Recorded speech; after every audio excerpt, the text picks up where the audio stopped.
Termoregulasi adalah suatu contoh homeostasis yang paling baik untuk kelangsungan hidup dan penyebaran hewan di berbagai habitat dalam menghadapi perubahan suhu.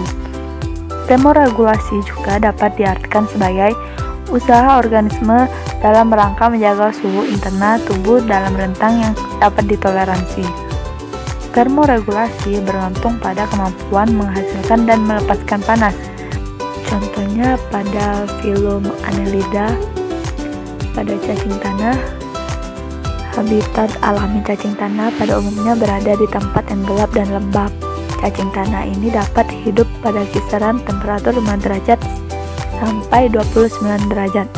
Temperatur optimum untuk cacing tanah melangsungkan hidupnya adalah pada 20 derajat Celcius hingga 25 derajat Celcius dengan kelembapan 60-75%. Dalam video ini kita melakukan percobaan untuk membuktikan termoregulasi pada hewan Annelida, yaitu cacing tanah.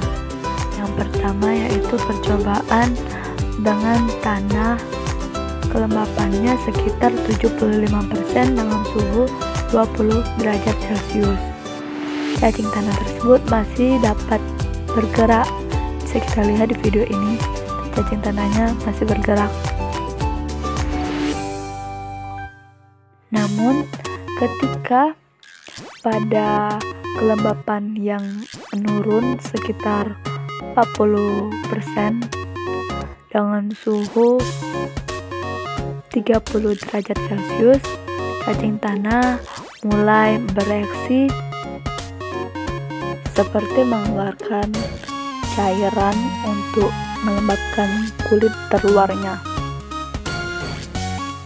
Pada percobaan kedua, cacing tanah akan diletakkan ke tanah yang kelembapannya sekitar 30% dari tanah sebelumnya dan suhunya sekitar 40 derajat Celcius, lebih tinggi dari suhu sebelumnya juga.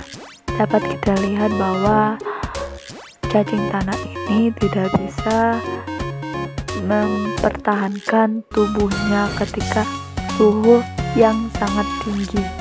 Jadi apabila suhu lingkungan masih dalam kisaran optimumnya, hewan tersebut akan berusaha menyesuaikan suhu tubuhnya dengan suhu lingkungan.